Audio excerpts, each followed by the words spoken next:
are live.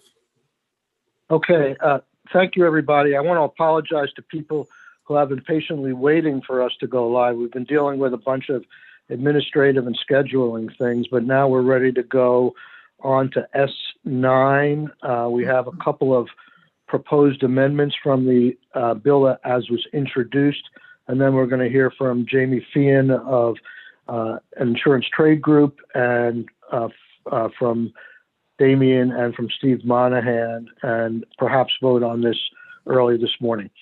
So Damien, can you walk us through, I guess, pull up the latest version and walk us through it? Sure. Thank you, Senator.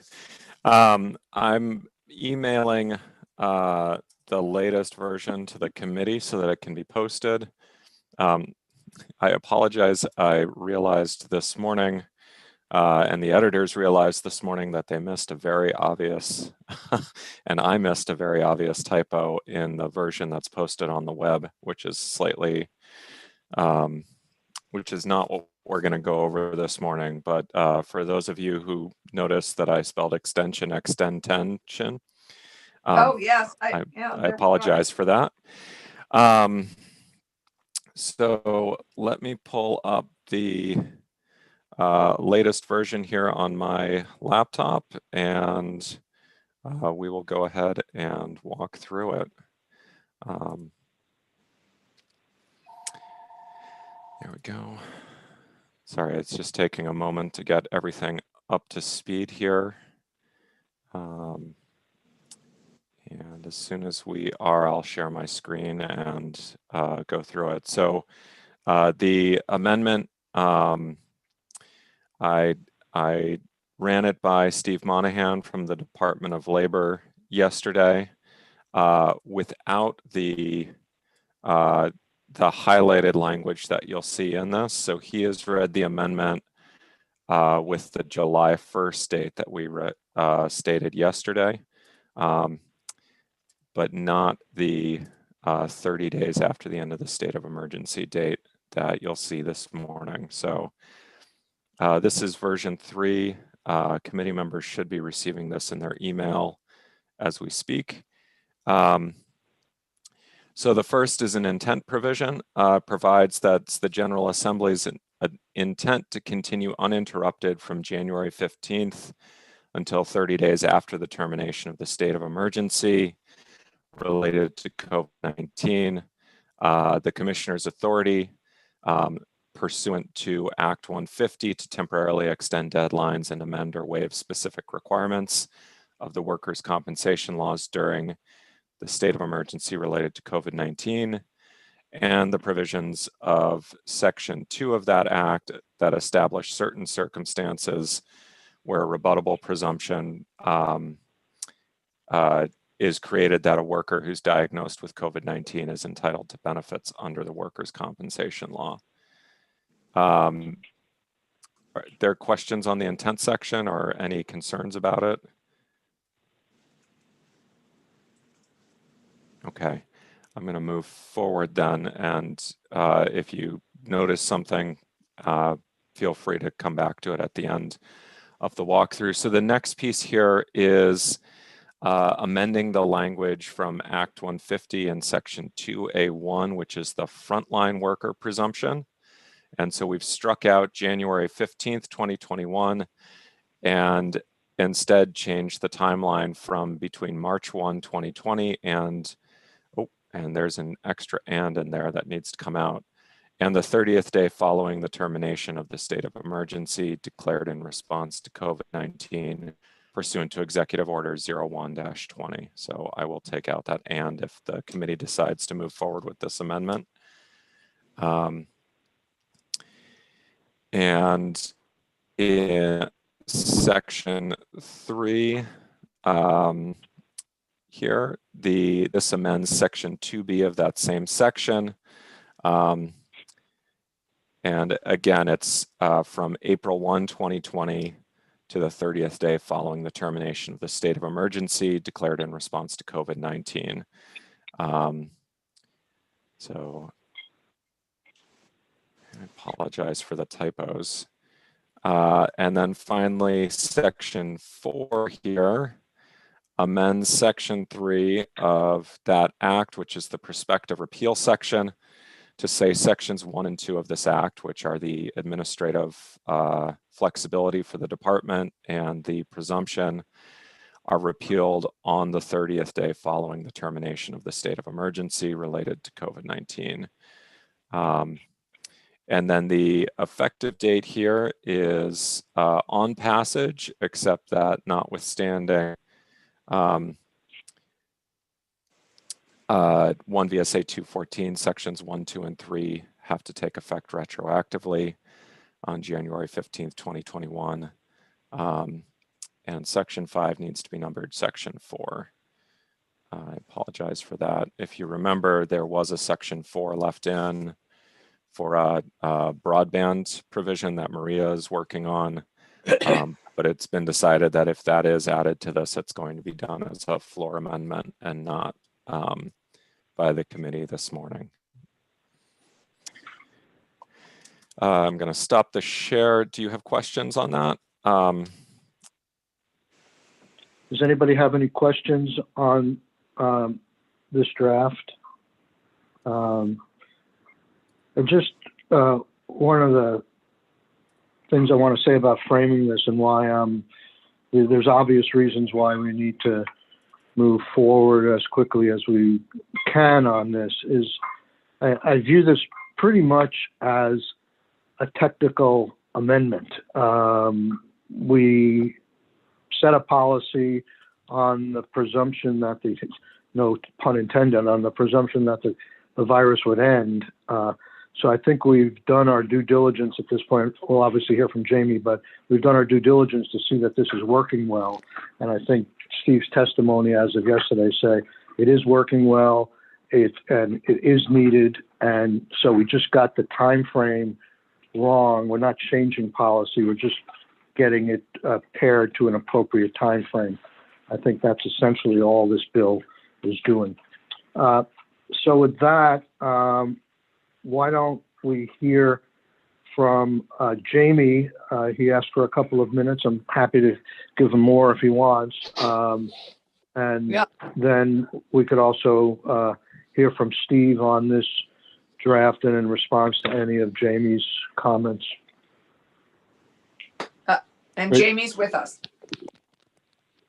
Thank you, Senator Sorokin, members of the committee. Thanks so much for allowing me to come in and join you this morning for just a couple of brief minutes. For the record, it's Jamie Fian with Primer, Piper, Eggleston, and Kramer on behalf of the American Property and Casualty Insurance Association, which is a national property casualty group with over 1,000 members.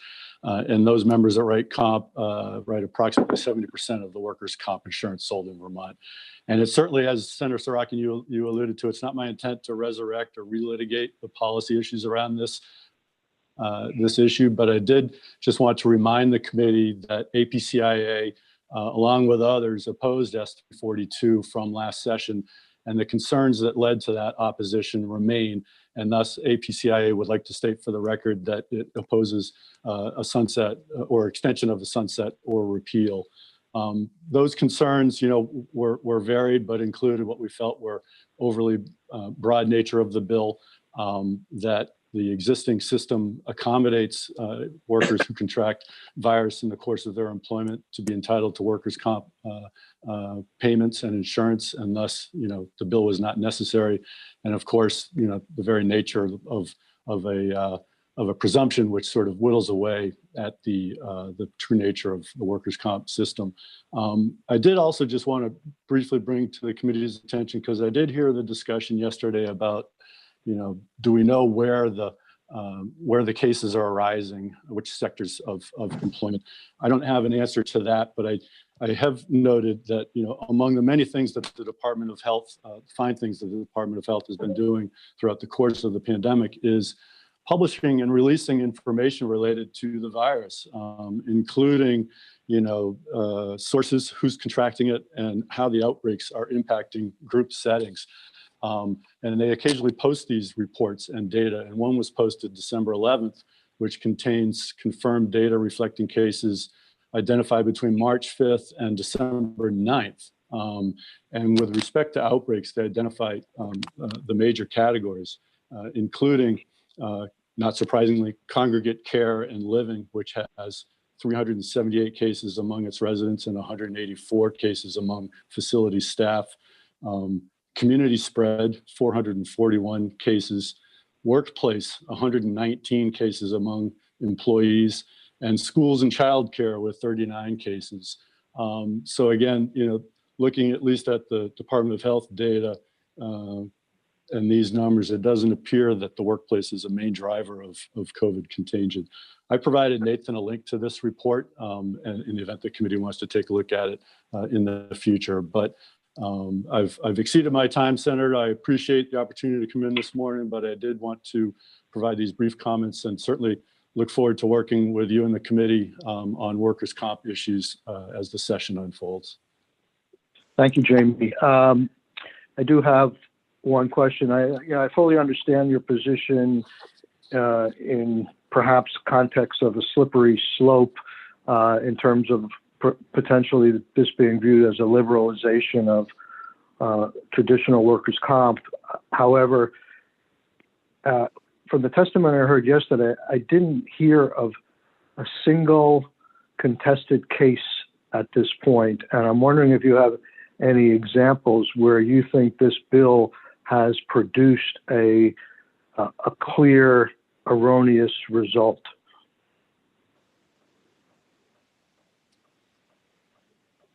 Well, I think a direct answer to your question is that I don't. I mean, again, I can only go back to the development of this bill and, the unknowns that we were all operating under when it was initially developed in March and through, I think by the end of June that it was enacted. And there's still several unknowns. Again, our concerns at the time were, what would the response be of insurers to who was included among the presumption, and what would the reaction of the market be?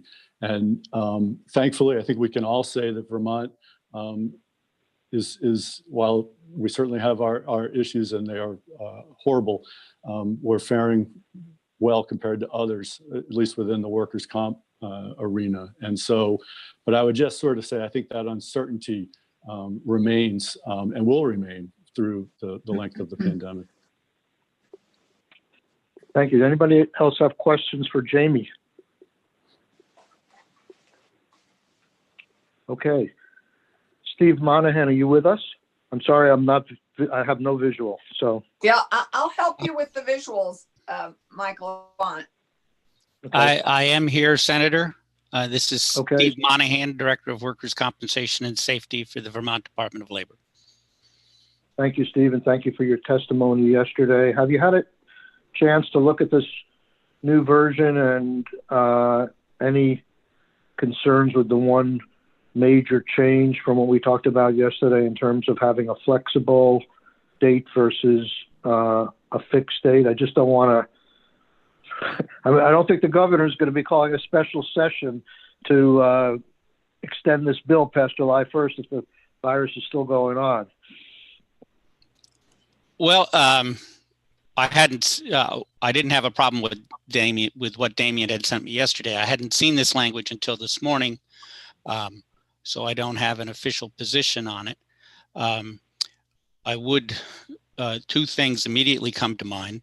I don't know what, I understand what your intent is, but wording it the way you did, if, for example, the governor decides we've got sufficient vaccination, it's April, we're ending in the state of emergency now, people may still be getting COVID, but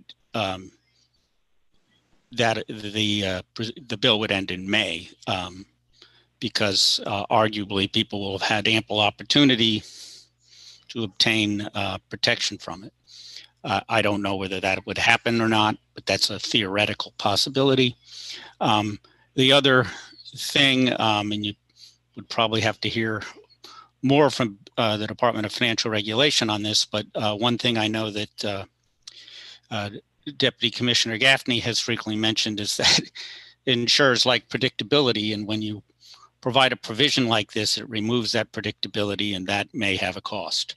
I can't comment beyond that, and I don't know. I haven't discussed this language with anyone outside of here, as having just seen it this morning.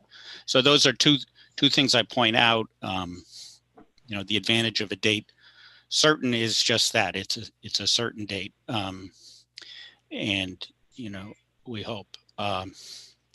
certainly hope that this will have moved past. I can agree with Mr. Feehan that overall Vermont workplaces do not seem to be the major source.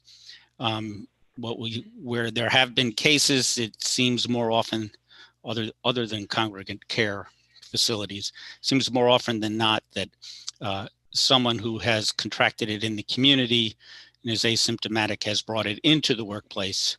And then there may be some cases there until they are able to contain that, but it's not, the workplace itself hasn't been the source like it appears to have been in other states, particularly in things like meat cutting and other processing facilities.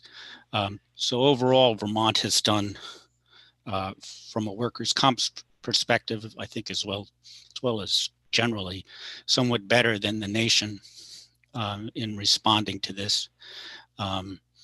And most of the employers have been pretty diligent in following the directions. So I can't provide a for or against otherwise. Keisha, did you have a question? No. I didn't have a question, but I have been hearing from employers that they know that we can't change a lot of the language in the bill if we want to advance this quickly. But I think any way we can note that our employers have been doing a really outstanding and diligent job trying to make their workplaces safe, is certainly noted. And I think they just want to feel affirmed in that. I mean, the only other thing I would say is I actually, have a guest house housing a lot of medical professionals and traveling nurses, and they're all getting sick, and I just have to imagine that being a medical professional right now, it's very likely from their workplace. And so, it's just really hard to sort of tease that out. I don't know where else they'd all be getting sick, but it's a pretty clear pattern for some of our frontline workers and our medical professionals. Right. And if I may, I would add to Steve's comment, which is, if we have confidence that 30 days adequately provides for the lag between an infection and actually coming down with the disease, which I think it does that 30-day period following the end of the executive orders, is that enough time for people to become symptomatic? And I think it is. Yes? Based on the information I've read, I'm certainly not a physician or an epidemiologist, but I would say yes. I think that is ample time. I mean, everything is basically built on a 14-day expectation that symptoms would develop within that. So 30 days seems to provide enough time. Yeah, I would, although it's not necessarily my place to plug another thing, I do believe that NCCI, the National Council of Compensation Insurance, is planning a roundtable on January 26th discussing COVID and the impact of workers' compensation, I think nationally, but possibly Vermont in specific, and they'll have their actuaries and others. So I think we need to take action on this bill before that, but there will be an opportunity for more specific information on cost at that time. Thanks. So I like the flexibility of this latest draft, and I hear the comment of the insurance industry likes certainty. I think we're dealing with some really relatively small numbers here over a short period, and I've been involved in a lot of NCCI meetings and forums, and I think they're capable of projecting forward what rates should be as a result of this, and so I also feel that there will be a little bit more time as the bill works its way to the House for, if there is an issue here, to go back to a fixed date. I think we can be open to that, but for our purposes right now, I'd like to move it with a flexible date. And I appreciate Steve's comment that we may lose some people, but I mean, I think in this particular context, when the numbers get so small in terms of the pandemic being over, that was the driving force for this initiative to begin with. If that has disappeared on a wide basis, then it might take the role of something like the flu or something like that, where there is no necessarily presumption. So, does anybody else have questions for Steve? Or I can't see you all, but are we ready to? There are no more questions at the moment, and there is a question. Oh, Randy, sorry.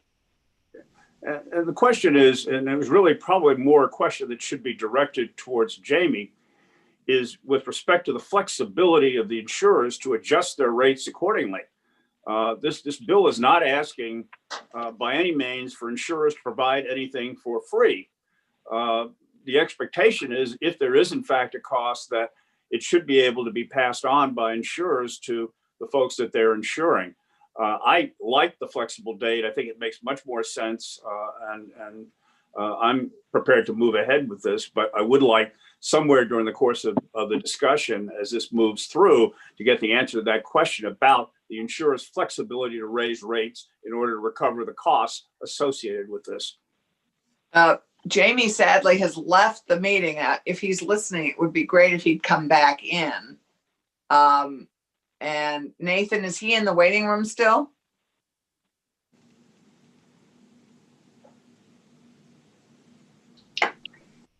No. Okay. So Jamie's not around, Randy. And, okay. Well, we can reach him separately. Right. I'll reach out to him with that question to perhaps send a note to the committee just to inform us on that. Great. Well, that being said, I'd make the motion. Steve had his hand up also. Oh, sorry. Who had his hand up? Steve Monahan. Oh, Steve, I'm sorry. Go for it. With regard to the flexibility, ultimately a Department of Financial Regulation question, but generally speaking, in the voluntary market, the Department of Financial Regulation approves loss costs, and usually they're effective April 1, but loss costs don't dictate a rate, so insurers have some flexibility in the voluntary market to charge a premium at variance with the loss costs based on their assessment. In the assigned risk pool, which ultimately a rate is approved by the Department of Financial Regulation that goes into effect on April 1, I don't believe that flexibility exists, but I would encourage you to hear from Jamie and from the Department of Financial Regulation on that issue if the question persists. Thank you. Okay. Would somebody like to move, I'd be happy an amendment to? Yeah, I'd be happy to move S9 as amended. Well, first we have to amend it. Oh, I would move that we amend S9 with the draft that was circulated this morning by Damian Leonard. So just to clarify, that'll be with the 2 typos that I found corrected and the section numbers confirmed that they are correct, or they were correct as they appeared this morning. I was just misreading things. That'll be version 4.1. Okay, so I would move that we amend it with draft amendment 4.1. Okay, usually I tend to be more informal than formal. In a vote like this, I would do a show of hands, but because I'm not visually in the room, I'd ask Senator Rahm to read the roll. Great. I didn't know it was going to come this early. I can print it out right now. Nathan sent it to me yesterday. Well, actually, on this one, why don't we just say, all those in favor of Senator Clarkson's motion say aye. Aye. Aye. Aye. Aye. All those opposed? Okay, so now we have an amended version. Senator Clarkson, would you like to move Absolutely. S9 as amended? I would absolutely like to move S9 as amended and represented, I believe, in draft 4.1. Is that right, Damien? That is correct, and I just sent the draft to the committee, so it should be posted soon. Great, thank you. I think we can do this. I think we can do this by a voice vote as well. All those in favor of Senator Clarkson's amendment, please say aye. Aye. Aye. All those opposed? Okay, so the vote, I assume everybody's here, so we have a 5-0 vote. I will report the bill. It'd be my intention to move to suspend the rules tomorrow, take the bill off the notice calendar, subject to the pro tem telling me otherwise. We'll move on. I think this would be a great time for me to get my visual fixed. We'll reconvene at 9:30. Great. I think this is perfect. And is Sean still able to help you? I'm going to try just starting the old reboot and start from there. And then I'll be in touch with Nathan if I need IT help. Okay? Okay. So I would remind everybody to just turn off your camera, turn off your mute, but don't leave the meeting. Okay? Right. Nathan, if you can stay on with me and help me figure out exactly what we need to record, that would be helpful.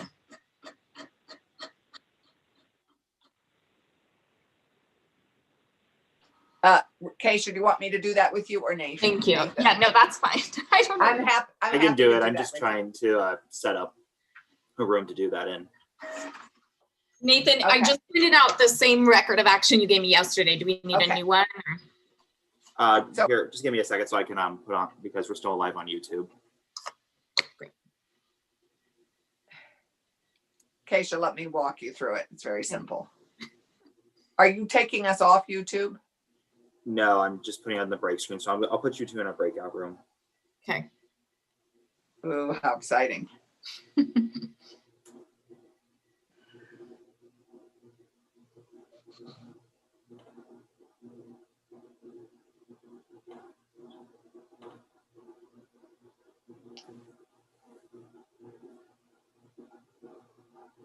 Let me know if you got that.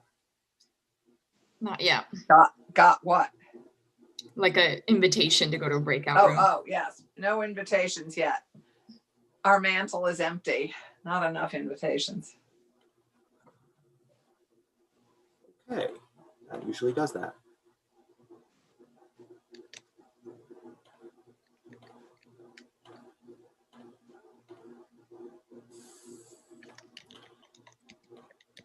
This is why breakout rooms are terrible.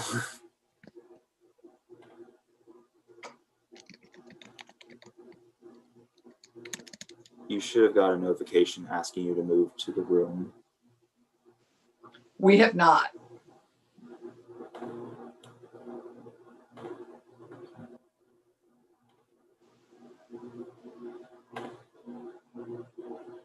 There we go. That should have done it.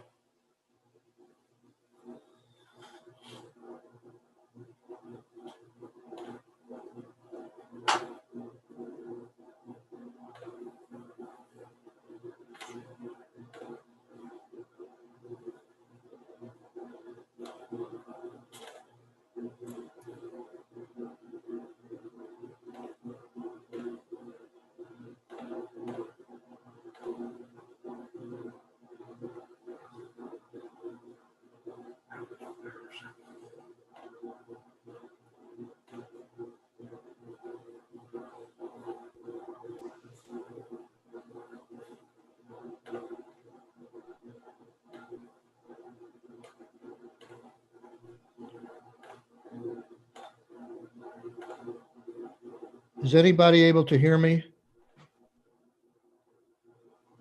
Yes, I could, Michael. All right. All right, success.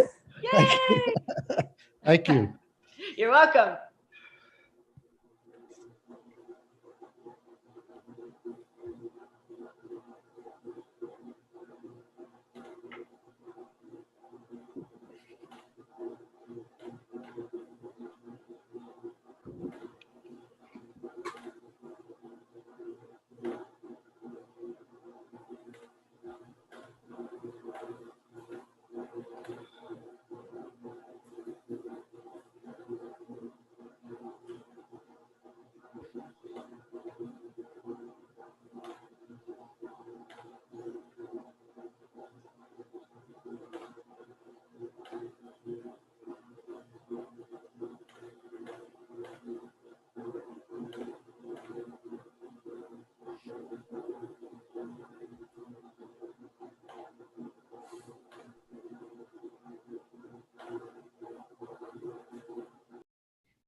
Hello? Can people hear me? Yes. Yes. So how do we resume? Oh, maybe we just figured that out. Okay. So we have everyone here, and we have Senator Ballin on her motorcycle. Wow. Yeah, I know. I thought it was a loon without my glasses on. A motorcycle is so much bigger than she is. Wow. And unlike Senator Benning, she's actually wearing a I helmet. know. All right. Cool. Michael, Okay. I sent you and Nathan the record of action. So Okay, I think I need to figure out how I get it to Secretary Bloomer, but I'll deal with that after we adjourn. Okay, so we can go live now. We're Or still almost- live. We are live. We've never not been Okay. live. Okay, so we're going to move on back to unemployment insurance now. And again, I want to frame the issue a little bit. The administration, I know, has several significant proposals vis-a-vis chargeability for employers going forward. We may trip over into that a little bit, but our focus in S10 is similar to what our focus was in S9. We made some, in this case, very significant policy decisions last spring, and they are due to sunset March 31st. So we have some time, but these issues can be controversial, and we want to get this to the governor's desk well in advance of March 31st if the committee and the Senate and the House are so inclined. So we're going to start working on that today. So I want to focus the witnesses and the committee on the policy changes we made. Is it, Damien, is it Act 91? Yes. Okay, so it got very confusing. It started out as an S bill and then it got moved into an H bill. And there were a lot of things at the end that the bill that finally passed that included the unemployment also included a lot of health care provisions, a lot of COVID related things. So we heard a little bit from the commissioner yesterday. Damien, I think just to get grounded, if you can spend literally no more than 5 to 10 minutes walking through, now that we have a bill S10 and what it's doing. We don't have to go into a lot of detail, but the big touch points, if you would. Sure, I'd be happy to, and I apologize for having my video off. I've been having some unstable internet issues, so I'm just going to keep the video off and hopefully be able to stay in the meeting. So what S10 does, very similar to what S9 was proposing to do, is it extends the sunset date for the COVID-19 related UI provisions that were in Act 91 out to July 1. And so this is the employer experience rating relief, and also the good cause reasons for an individual to leave work. So those were needing to quarantine, needing to take time off work to care for a child, etc. And this, before you go on to et cetera, could you just really list the 5 or 6 expansions we made so the committee can hear them again? Sure. Let me just pull up Act 91 so I don't miss anything here. And I think it's on our website. If committee members you're right. want to, It is. it is on under, yesterday. It may even be redone today. Anyway, I saw it briefly. Yep. So I'm pulling that act up right now. And I'm just going down to the correct sections. So as you mentioned, Senator, this was done very rapidly in the spring. And so it was combined with a number of other COVID-19 related provisions related to healthcare and so forth. So the first section that we were concerned about here would be Section 30 in that bill. And that is the employer's experience rating relief. And then Section 31 gets to the reasons that the senator was discussing for the good cause quit, meaning that you could still be eligible for unemployment insurance even though you left employment on your own decision rather than because of a layoff or something like that. And that would typically disqualify you for unemployment, except for a few isolated instances. And then we've added the individual has left employment to self-isolate or quarantine at the recommendation of a healthcare provider or pursuant to a specific recommendation, directive, or order issued by a public health authority with jurisdiction, the governor, or the president for one of the following reasons: diagnosis with COVID-19, experiencing symptoms of COVID-19, exposure to COVID-19, belonging to a specific class or group of persons that have been identified as being at high risk if exposed to or infected with COVID-19, because of an unreasonable risk of exposure or infection at the individual's place of employment. Excuse me, and we defined unreasonable risk to mean that the employer is not complying with the guidance for providing a safe workplace. And then finally, to care for or assist a family member who is self-isolating or quarantining at the recommendation of a healthcare provider or pursuant to a specific recommendation, directive, or order from public health authority, the governor or the president, because of a diagnosis, symptoms, exposure, belonging to a specific class or group that is at high risk. And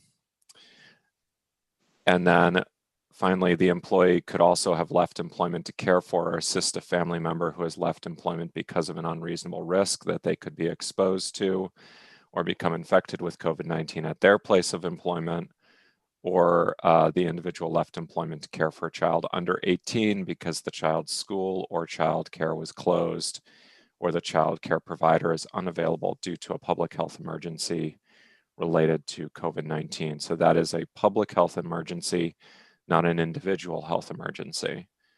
So the public health emergency is what we're currently experiencing here, but it's different than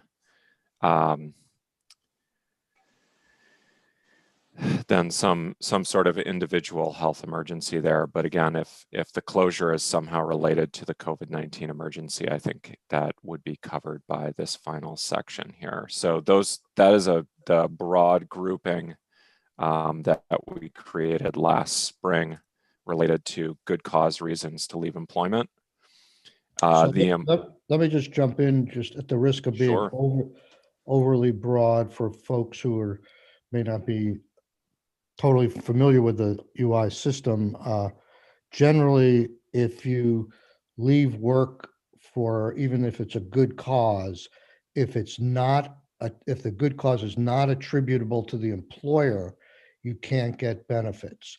So we're making exceptions here, say even though these things are not the employer's fault, for you having a good reason to quit, you can get benefits, and then we socialize those costs so the employer doesn't have their experience rating charged. So there are several instances Cameron could tell us where we've made exceptions for social policy, like domestic violence or something like that, where you can get benefits even though it wasn't the employer's fault, and then the employer doesn't get charged. That's the umbrella here, and we have a bunch of exceptions now because of this pandemic, and that's what we addressed in the spring.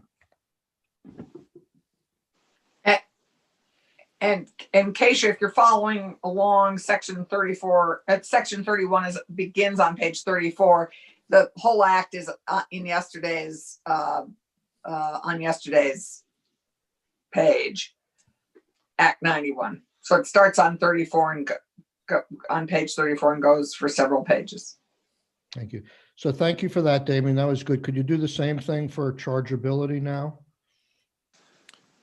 For the section on chargeability? Yeah. Absolutely. The changes we made. Would it be helpful to folks if I shared my screen? Yep. Okay, let me go ahead and do that. You mean going to section 30? Yeah, going back to section 30 here. Okay. So let me just get back there and then I will share my screen so you don't have to watch me scrolling here. So, okay.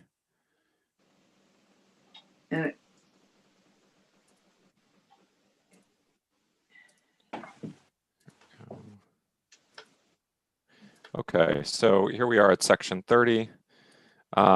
So what this does is it provides that the experience rating record shall not be charged for benefits paid under certain conditions. And what we did is we added subsection G, which relates to the individual's voluntary separation from employment for one of the reasons we just discussed.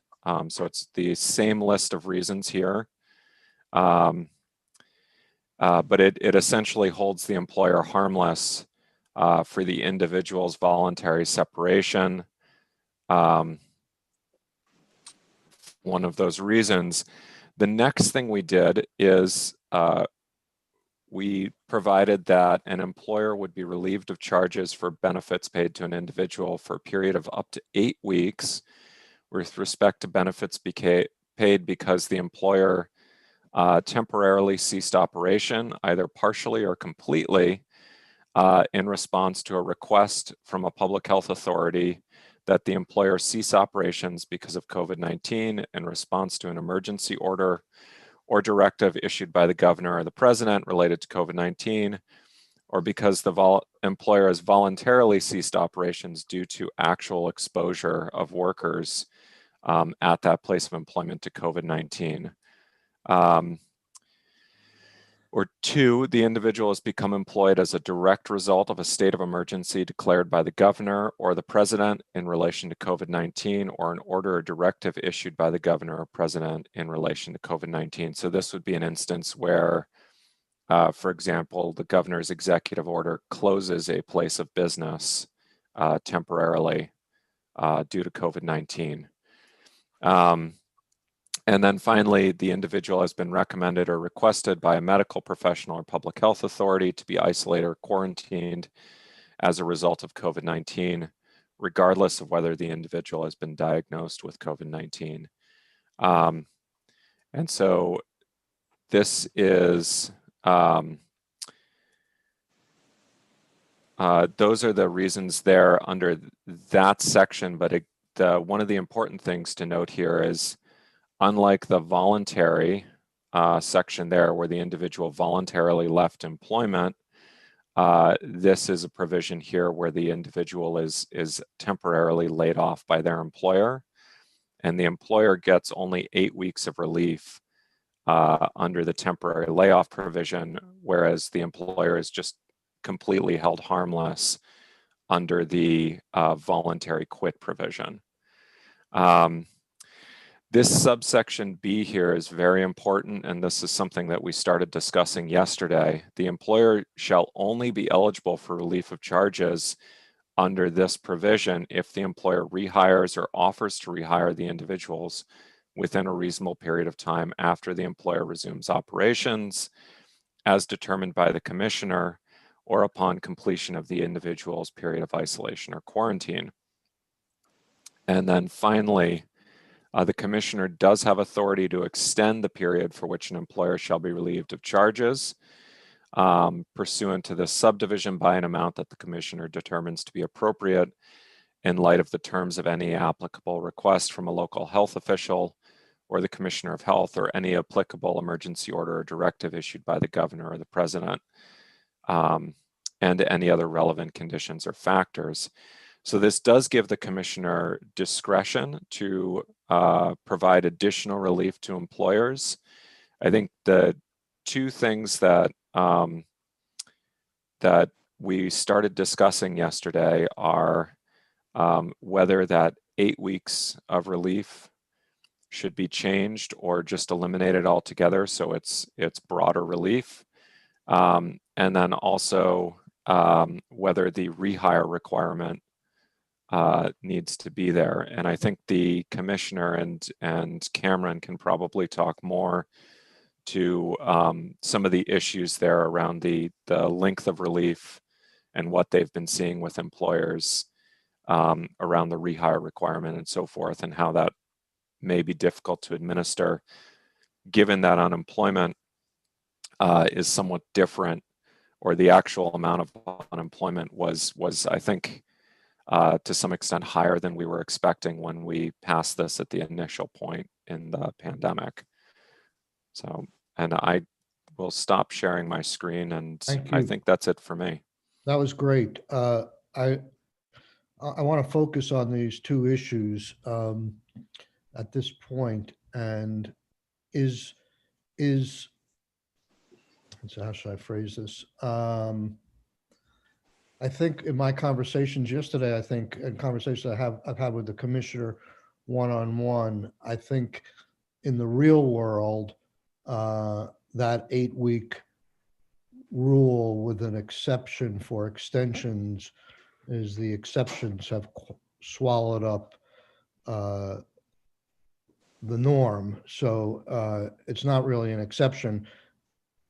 Everyone has been given virtually everyone has been given more than 8 weeks in terms of rate relief. And similarly, with the requirement that there be an offer of rehire, that seems to have been informally waived for the most part by the department.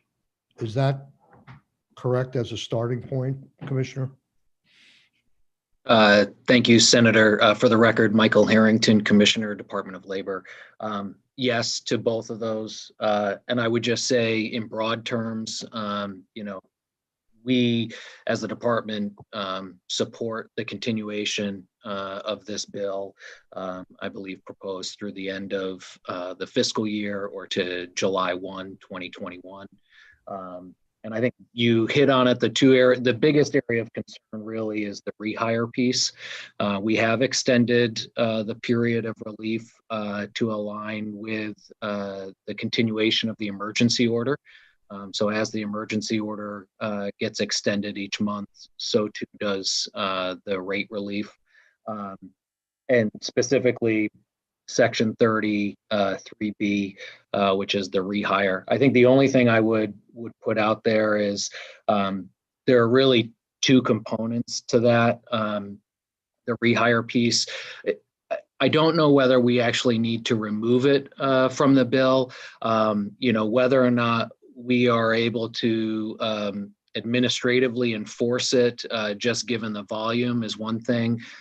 But I don't think it's necessarily a bad thing to have that expectation in there to some degree, should we come across a case where an employer, like you said, Senator, your concern was this may provide an opportunity for an employer to lay off their staff and rehire new staff. And not rehire someone who was originally laid off. And I think that's not the intent of the bill. So if we found that an employer laid off 10 people and rehired 10 people, but didn't rehire the same 10 people, that may be something, this bill would allow us to address that they did not reoffer the position to the same 10 people they laid off. Again, it's not something I think we could actively enforce, but certainly if we came across situations where that occurred, we could address it at that time. Damien,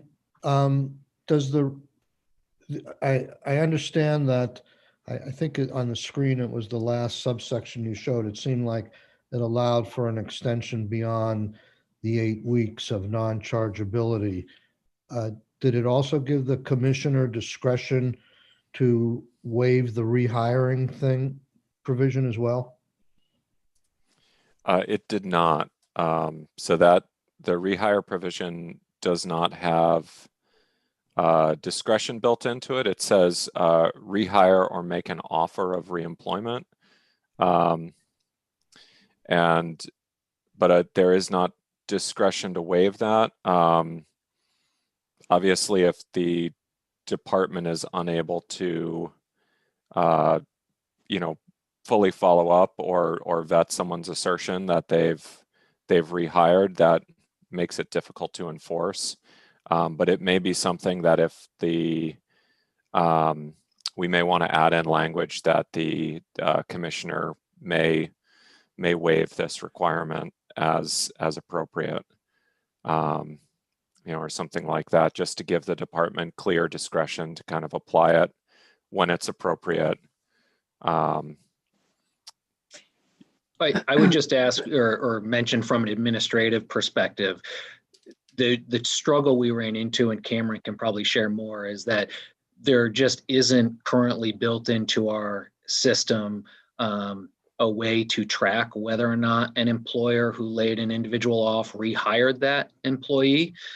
So it would require, to actively pursue this, we would have to find some type of reporting or registration mechanism to do that.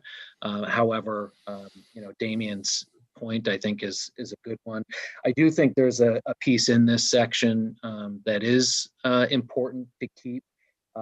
Certainly the idea, if an employee were required to quarantine due to exposure, we would expect that the employer rehire or allow that employee to return to work after the 2 weeks of isolation. So I certainly would not want to get rid of that provision should someone quarantine and then be able to go back to work. I think that's an important protection there.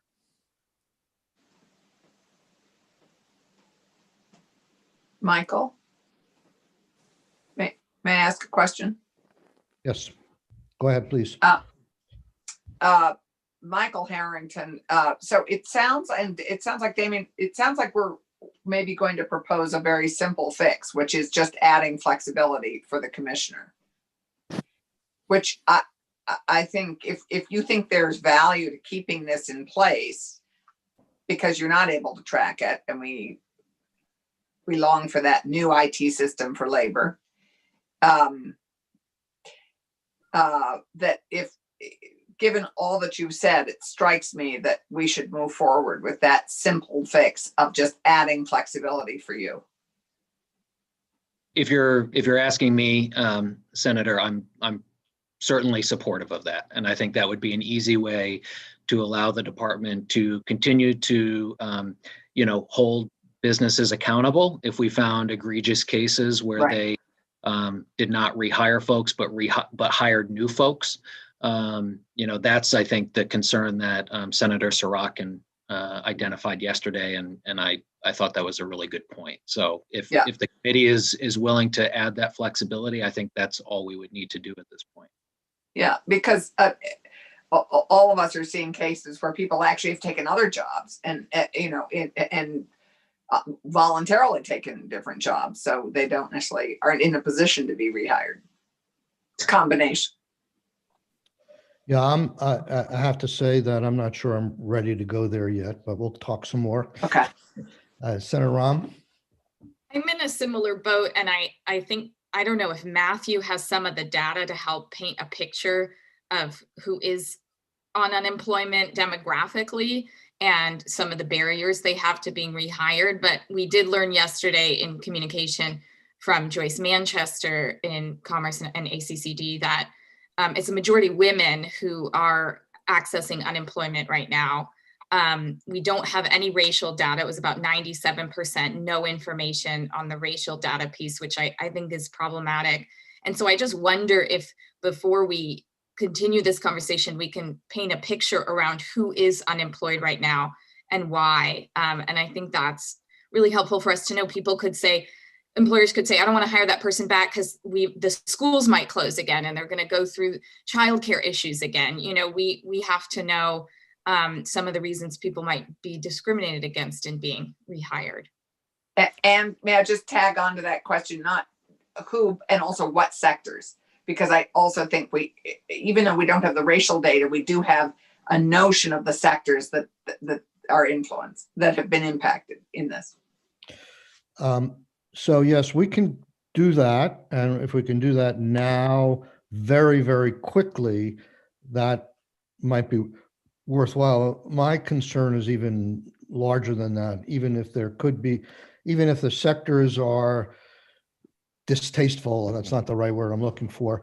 The fact is, if you allow an employer to hire somebody else, you're still allowing this other person who wants to work to not have a job, to draw down on the unemployment fund, to have the cost socialized so the employer doesn't get charged, and there's no incentive to get that person back to work, even though they're ready to go back to work.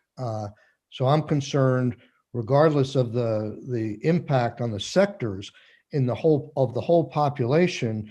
I think it's a dangerous precedent to say that, and I'm not insensitive to the administrative difficulty, and I could be turned around, but as a precedent to say that we're going to continue the socialization and we're going to continue someone's unemployment when the causative factor is no longer there anymore, and the job is there and the person's ready to go back to work. And I think this policy in practice has probably led to that in significant part, because the department's inundated. They don't have a mechanism to track it, but maybe we can put, something notifying people who are on unemployment, telling them you have a right when this is over to get your job back, and talk to your employer. And if the employer knows that if they don't want to hire that person, then they're in a more traditional unemployment situation where they don't have to hire the person back, but they're going to get charged for the unemployment benefits at that point. So we need to, I for one would like to talk some more about is there a third way here to meet all the needs. I understand what Senator Clarkson said. The simplistic way would just say give the flexibility. In some ways, even though we haven't given the flexibility to the department, they've taken it anyhow. And because they couldn't do it, they have not followed technically as Damien said, there's no flexibility now, but yet nobody's being relieved of the chargeability here. Commissioner, on the voluntary quit side, is there any tweaks in terms of those reasonings that you see that we wouldn't want to just extend those, and so we can just so I know we can move on to these two sections and totally focus on these two sections? Just to twofold. One, to the immediate question you just asked, I don't believe so. We, the team here, spoke yesterday in more detail on this bill. And unless Cameron has a new revelation overnight that I'm not aware of, I think we were comfortable with those. I would also say that, with regards to the broadening of authority or flexibility, certainly, I hope my point came across, which is I do think it's important to keep this section in the bill so that we can hold employers accountable. And I do like the idea of notifying claimants that they have a right to go back to their job under this bill if their employer is reopened and that position is available. And I don't have an issue holding employers accountable to that. So I think, in my mind, the flexibility would be in cases where, the employer did not open or could not open to the same level they were open before. And certainly with an eye on what we can actually do proactively administratively. It's certainly a lot easier for us to follow up when we are notified of a circumstance where it didn't happen the way it should. So certainly supportive of that. Cameron, I was just going to say, if Cameron had anything he wanted to add on the other piece, the qualifying provisions. Before we get to that, I appreciate that, Commissioner. I think we do need to be careful if we go down the road of notifying and to claimants. I think we're going to have to be careful how we word that, because obviously they don't necessarily have a right to get their job back. They do have a right to ask for it, and the employer should be chargeable if Yes, layoff is correct. imminent. Yeah, okay. Correct. Cameron, do you anything on the voluntary quit pieces? Can we leave those as is and just extend the sunset date? Yes, sir. For the record, Cameron Wood, Unemployment Insurance Division Director for the Department of Labor. No new revelations to me last night, Commissioner. I think we're supportive of that for now. The only thing I would add is, this is a lot of the emergency flexibilities we have put in place are somewhat conditioned upon, USDOL's blessing. They've given the states a lot of flexibility in these regards. I don't know that USDOL at the end of the day would come in and have any issue with this or continuation of this. I think this is probably more of a state law issue, but they haven't commented on it either. So I think we're supportive of it. And just if we do hear anything, we'll be sure to let everyone become aware of it as soon as we hear something. But I just wanted to acknowledge that USDOL has given us a lot of flexibilities and extended those. We don't know if or when they could come in with a new administration and have a different opinion. Okay. Commissioner, on the 8 weeks versus indefinite period, and this is for Damien as well, I could use a refresher as to what the policy reason might have been why we established the 8 weeks with an exception. I understand the administrative burden that you have been extending it, but why did we limit it to 8 weeks initially? I believe it was to align with the initial timeline of the emergency order that put restrictions on businesses. So again, it was similar to what we talked about in the workers' comp statute, that we didn't know when the emergency order would end, when restrictions on businesses would be lifted. So there was an initial 8 weeks, if I'm remembering correctly, but also gave the commissioner authority to extend it should business restrictions continue. That's essentially my recollection as well. It was still early in the pandemic. So we were in the initial stages of some of the unemployment flexibility from the government, the governor's orders closing businesses. And there was an expectation at that point that the initial closure might be enough and we wouldn't see the prolonged unemployment that we've experienced, I think, maybe overly optimistically. So we set it at 8 weeks with an option to extend just in case. But obviously the reality over the past year has been that we've seen very elevated unemployment levels for about 10 months now, right, Cameron? So and this, and just refresh my memory, this 8 weeks applies to the circumstances where there's an ordered shutdown, not to an individual quitting because they're quarantining or something like that. One of the things we did provide in there was for the employer to temporarily lay off an individual so that they could quarantine and receive unemployment benefits. Correct. And that this was to basically allow employers to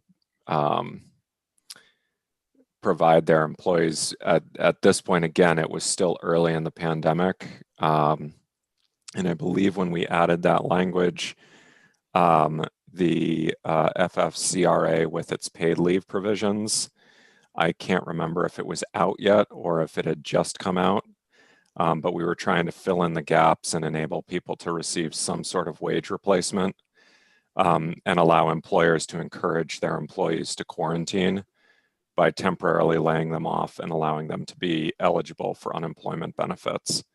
And this was to give the employers the cover they needed to do that so that they wouldn't take an experience rating hit by trying to stop the spread. Right. No, yeah, I think I understand that. Could you pull up those last two paragraphs again? Absolutely. Let me And I Just guess I probably wasn't very articulate in how I phrased that question, but I'm just, that 8-week with the discretion to extend the non-chargeability, that's in C? Is that? Yep. So C is the discretion to extend. Okay, but I guess The 8-week period is up at the very beginning. And that's where we came down. I cannot remember if we had a version that suggested an unlimited period of time, but I think 8 weeks is where. But this and I this believe only this- applies, Go ahead. this only applies to temporarily ceasing partially or completely, right? The place of employment. It doesn't have to do with the, it doesn't have to do with the individual claimant. It has to do with the business's reasoning for laying the person off, right? Yeah, so there were sort of 3 scenarios there where the business may lay people off. So the business has received a request or voluntarily closes because of the virus. The individual becomes unemployed as a direct result of the state of emergency declared by the governor or the president, or an order or directive issued by the governor or president. So in other words, all restaurants need to close, something like that, which would have directly resulted in the layoff of the wait staff at those restaurants. Or the third one, the individual has been recommended or requested by a public health authority. This basically allows the employer to, if the individual doesn't voluntarily quit, allows the employer to say, look, I can temporarily lay you off and you can qualify for unemployment benefits. And then the employer doesn't take a financial, or at least not a direct financial hit as a result of that. Obviously, the charges on the fund are going to result in additional costs for employers. So it seems to me that this section, the 8 weeks with the extension, needs some further scrutiny as well. It seems like the intent was, if a business shut down and they laid off their employees, partially or fully, that they shouldn't be charged, which I think everybody will agree to. But I'm guessing that there may be the same kind of situation where the people are drawing unemployment because they've been laid off because the business is closed. And then 4 weeks later, 6 weeks later, 10 weeks later, the business reopens with partially new staff or whatever, and the chargeability to the employer or non-chargeability to the employer is falling through the cracks, and is because of there's no staffing or administrative difficulty, and they're continuing to use that shutdown by the governor or whatever originally, which is now changed, as the basis for some of their employees still receiving unemployment and then not being chargeable. I mean, I think probably the intent of the 8 weeks with the exception was to, if the shutdown by the governor continued beyond 8 weeks, we wouldn't want to charge the business. But if the business reopens with different employees, why is that employer, other than for administrative difficulties, why is that employer being relieved of chargeability, and why isn't there some mechanism where the employee would have a leg up of getting their job back? If I could, Mr. Chair. So I think the struggle from our end is that while chargeability applies to the employer, the actual charges are attached to each individual claim. And we don't have a mechanism to know who an employer hired back or did not hire back. So if an employer, had 20 employees, they temporarily closed and then reopened and hired back 10 of those employees, and then hired new individuals, we don't have a mechanism to know, one, when they reopened, two, when that employer, who that employer hired back, other than through their quarterly reporting. But then that would be a massive cross-matching manual effort to look at an old filing, quarterly filing for them against a new quarterly filing. And we're potentially talking about, over 10,000 plus businesses that we would have to do that to, and each individual employee that works within those 22,000 businesses in Vermont. So from an administrative perspective, there is no required reporting mechanism already in place that would match, whether an employer laid somebody off and then hired that same individual back. It would be a manual cross match that would have to occur. Okay.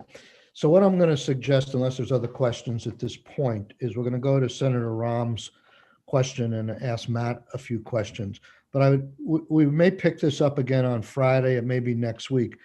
I would ask the commissioner, you've heard some of my concerns, the committee's concerns about doing a little better targeting here and notification or triggering, putting some concern back into the system of employers who may want to switch employees or forget about employees, and some employees. Somehow, if there is a mechanism to get the word out better, what the risks might be, and that these exceptions take on more of a flavor of an exception rather than the norm. I realize I fully realize it's a big administrative challenge, but I think we can tweak it somewhat to make it a little better. And we're talking about protecting the health of the trust fund as well here in terms of this. So maybe you can come back with some ideas on Friday or next week, and we can start maybe massaging that. Thank you. So Matt, you've heard some of the discussion, and it maybe cry out for even more. I know there's a lot of, we've got the report from Joyce Harrington, about 73% of the folks drawing unemployment are women, and that's disproportionate to the rest of the country. That would make some of the things we've just been talking even more important to tweak to get it right. So can you give us a little bit of the flavor of the breakdown of what you're seeing? And one other question I would have, is there any way possible to know what our policy changes have done to the fund? If you can tie like all these new voluntary quits that are allowable, how much different the fund might be than it presently is. Good morning, Mr. Chair. Good morning, committee. Thank you so much for having me here today. For the record, my name is Matthew Barowitz. I'm the Director of the Economic and Labor Market Information Division for the Vermont Department of Labor. Well, that is certainly a long list of things to discuss, and certainly willing to dive into as much as I can here today.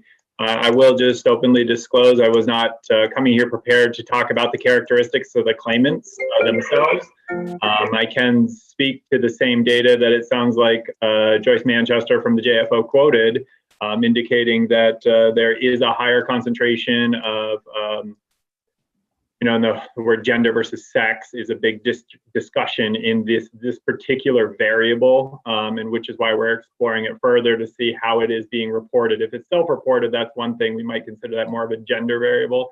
If it is being reported by the employer, then I've had conversations with other organizations that believe that might be more akin to sex, because an employer might be using documents provided by the individual. I'm going to use gender because that seems to be the term that more universally covers this discussion. But there is some question about how this is being reported. But to that extent, it does appear to be based on the data a 3-to-1 ratio of female to male. The race data, as Senator Rahm indicated, is pretty sparse at best, non-usable. because of the amount of unknowns. I'm more capable of speaking to things about the sectors that they're attributed to and who these individuals are. We've recently done a deep dive into our wage records, which is a more interesting conversation for me, because what we're looking at in the wage records is who's employed and what is the changes in employment been, not only from a sheer count standpoint, but also in terms of wages. And so the wage record, the changes in employment is a little less draconian than the benefit data would indicate. So prior to the pandemic, let's see, the observations were, the wage records indicated that there was 161,000 approximately females with a wage record in 2019 quarter two, 157,000 for males. So females, actually, there's more women earning a paycheck in Vermont in quarter two 2019. You roll the calendar year ahead of a year to 2020, females saw a decrease of 20,000 wage earners and males saw a decrease of 15,000 wage earners. So there was certainly a bigger step off. And obviously this data is not a week to week, it's a quarter to quarter comparison. So there's a lot to dig in, and we're certainly looking forward to the release of third quarter 2020, which should be happening in the next couple of weeks. But you know, the basic premise and understanding is that if we look at the industries that were hardest hit by COVID, specifically leisure and hospitality, healthcare and social assistance, that those particular industries have a much higher concentration of female employees. As a result, because of that concentration of employment and the disproportional impact on COVID on those industries, it kind of bears out to kind of support that it is reasonable to assume and understand that more women are receiving unemployment insurance benefits than men, making up a larger increase in percentage and nominal terms versus historical trends. Now, I'm just going to take a quick pause there, because again, that's just the basics of what we have on the characteristics. You know, the term rate relief has been discussed a little bit today. And, you know, on the individual level, if you are talking about an individual employer having benefit charges relieved of them, that is rate relief to the individual employer. The fund itself, because of the way the calculations work, will collect what it wants. So there is no universal implication on rate relief to the overall health of the trust fund. What would impact the health of the trust fund relates to benefits going out or contributions coming in, and contributions coming in are really dictated by the taxable wage base or the tax rate schedule, which is was more akin to the conversation I was coming in here to discuss. So I apologize. No need to apologize. Conversation will be starting again. Sorry, Chair. No need to apologize. Go ahead. Okay. So just wanted to point that out. As far as the overall health of the trust fund is concerned, when we're talking about rate relief, we're talking on the individual employer level. But because of the way we're in an array state, which how the individual tax rate to employers is set, the fund will collect what it wants to collect. And it just means that if an employer was supposed to have a higher tax rate because of their impact of COVID and they get rate relief, they'll move down, but that's going to move another employer up. Or potentially, you know, if one employer gets dropped down 3 spots, you know, 1,000 employers might move up 1 spot because they all just kind of ticked up, just the way that the array works. So Senator, I just wanted to highlight, make sure that was understood. Senator Ron, do you have a question? I do, just sort of, and Matthew, I wouldn't want to contribute to putting you on the spot, but I have always trusted your sense of data. And I guess I'm just wondering if we could take a step back for a second and understand where this data is required. I mean, I would imagine the federal government, you know, requires that we collect gender and race data around unemployment. What is the overall policy? Who is reporting this? Is it all self-reported? What is our plan to do better at making sure we know the picture of who's unemployed and why? Yeah, that's a great question, Senator. And I'll do my best to start this conversation. Ultimately, I'll pass it off to Director Wood, who is the director of the Unemployment Insurance Division, would be able to answer the specifics of his partners at the federal level's requirements.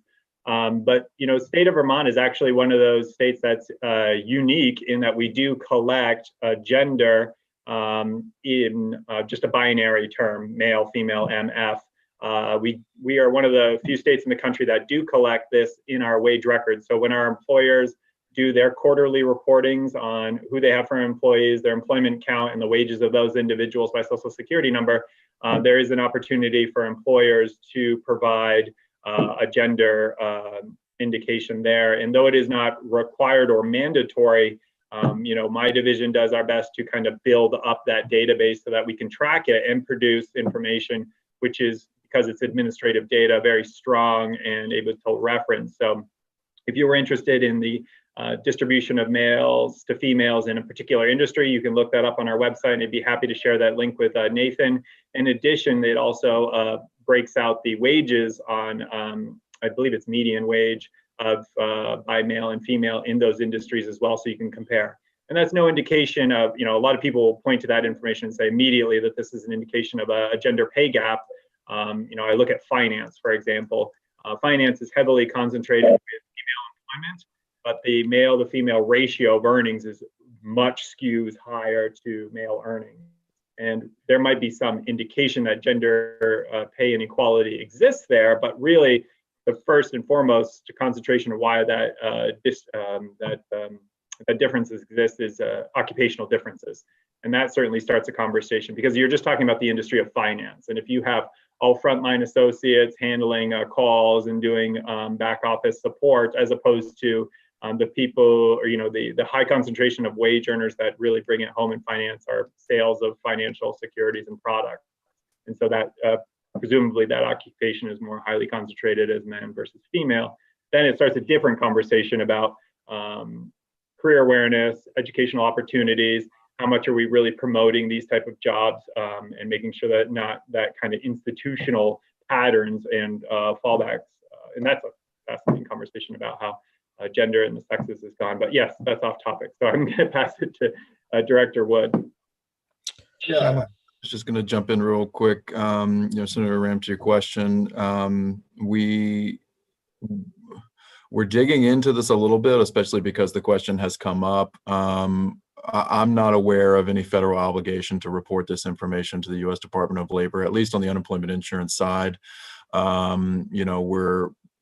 Like I said, we're trying to dig into it a little bit, find out where the information is necessarily coming from.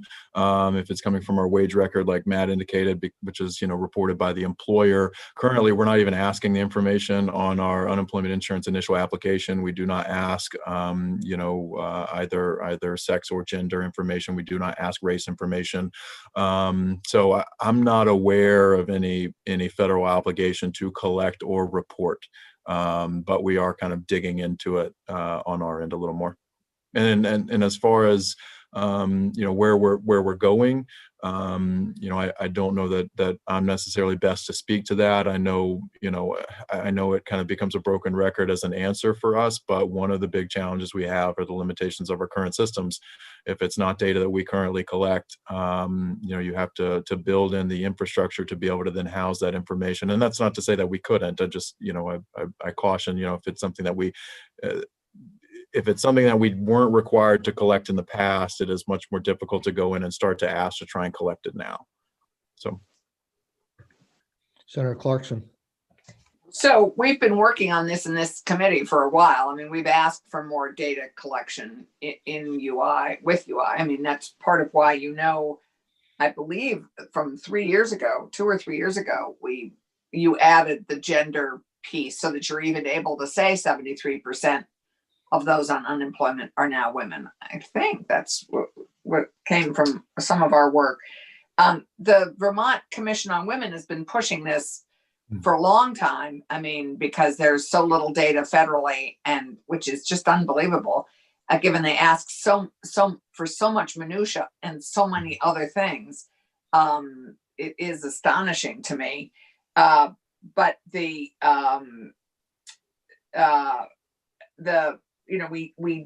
have data on women in certain sectors, so it's interesting to me that we can't project that. I mean, Matt, you said you had.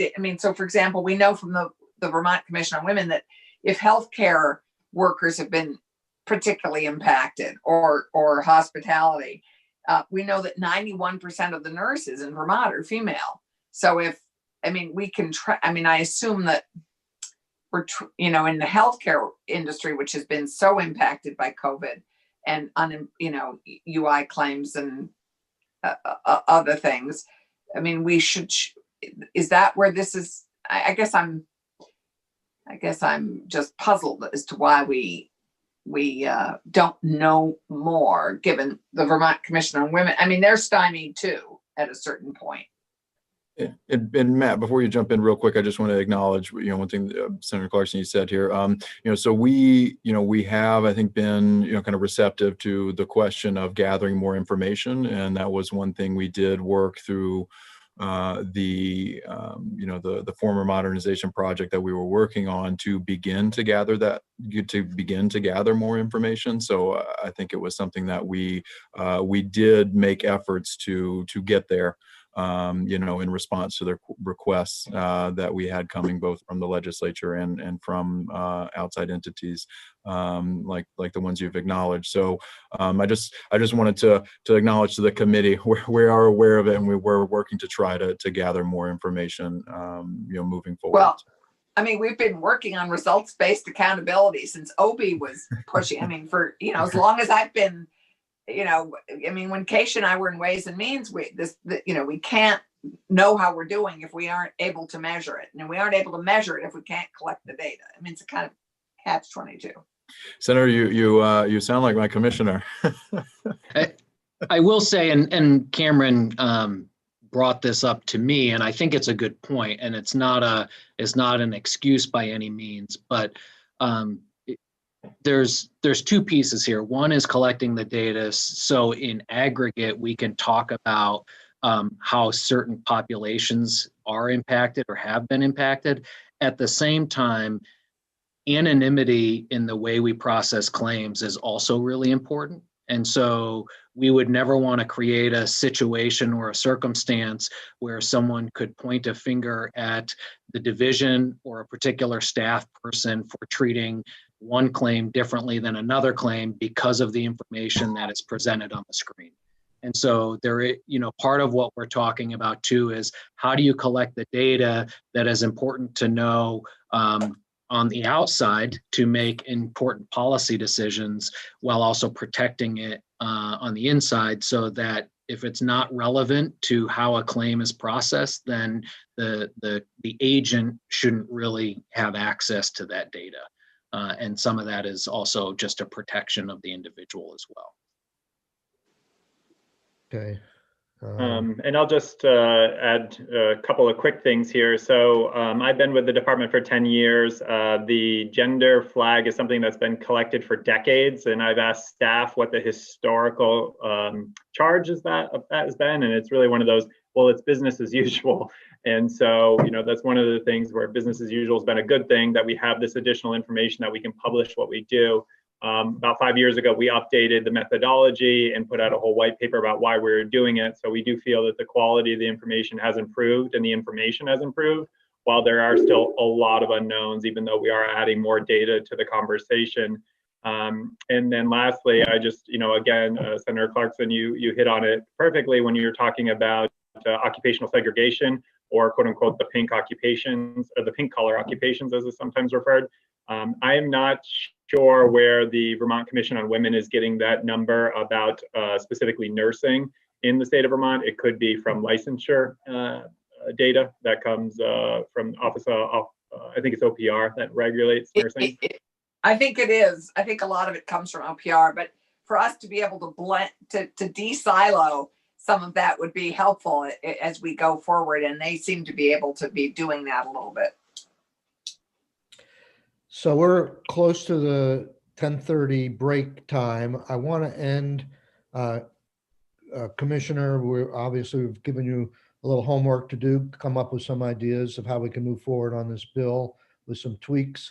But we talked in committee, and I promised to do this, to ask you to give us an update on, and this could be over several meetings, on modernization and resources and bringing the department forward, federal funds, state funds. I know it's been an issue for the department for quite some time, and it's been an issue in our committee for quite some time. I think there have been a few false starts. So just spend a couple of minutes telling us what's in the works, where the big impediments are, and ultimately we'll have other conversations on how we can help you. Thank you, Mr. Chair. I won't rehash the past, but as you mentioned, Vermont has been working towards a modernization of its UI system, which started probably about 5 years ago now. And prior to my time, prior even to Cameron's time for the most part, we were headed down that path. We reached a place in February of 2020 where the path we were on was no longer showing signs of being fruitful with the consortium we were in with the state of Idaho. We still, as of February, had been working on modernization for more than 4 years, and we're still looking at a 12 to 18 month continuation before we had some semblance of a system in place. And we were really concerned about the quality of the code, the work that was being provided. So the 3 members of that consortium decided to dissolve that consortium. And so I'm not sure, just for the record, we would have not been in any different place for the pandemic had we stayed in the consortium. Because we were nowhere near being ready to launch any type of modernization effort. With that, though, the department has moved forward with smaller components to stabilize the current system, add in some components that would work both with the current mainframe as well as with a new system. Originally in the original HEROES Act that was discussed back in, I believe, August, there was a lot of funding set aside for modernization that was removed and did not pass in the most recent CARES Act extension. With the hope, I think, or our hope is that under the new administration, that will come back around and be put back on the table. We've essentially taken the modernization of our system and broken it into 4 phases. Each phase is roughly, if you average them out, about $5 million. I think phase 1 is about $4 million. And so we are looking at whether or not the budget proposal for this upcoming FY22 budget can support that. I think ultimately our ultimate desire would be that between now and then the federal government provides for states, because every state, even states that had new systems, were not prepared for and could not respond well to this crisis. So even states that had 5-year-old or 10-year-old systems were impacted greatly. If you ask me what the silver lining was in all of this, the system we were working on, had it been implemented, would have certainly provided additional support, but it wouldn't have been the system needed to get us through this crisis. And I think going into it now, we have a much different view in terms of what we would build and the type of flexibilities we would build into the system. Because before this, there had never been this rapid launch and adaptation of multiple UI funding benefit systems, which is essentially what we got with the CARES Act. And so we will be looking at a modernized system that can more easily or quickly roll out a PEUC program or a PUA program or an MEUC program, as we move forward. So I do think there's a silver lining there. Okay, thank you for that. We're going to continue that. I also want to, obviously, for the $5 million you may be looking at in this year's budget, I'm wondering if that could be a capital expense. It certainly sounds like it could be a one-time expense, which might make it easier to fund. But this conversation will be to be continued. Senator Brock, very briefly, because briefly is just simply a question following up that I wonder if the commissioner could provide the committee with some details on how much we have spent on Maximus and similar providers who provide labor, And secondly, how much of that labor is being done in Vermont as opposed to in other states? Sure, I don't have the number off the top. As a of- follow-up, not necessarily right now. So I can come back with that. Okay, Thank you. well, thank you all. I think it was a very good conversation this morning. We're going to take a 10-minute break. Nathan, if you could contact the witnesses, tell them we're a little bit delayed somehow, and we'll start at 10:45 on the land use planning deed restriction conversation, which I'll frame for the committee when we get back. Thank you all. Great. Thank you. Thank you.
Can folks hear me?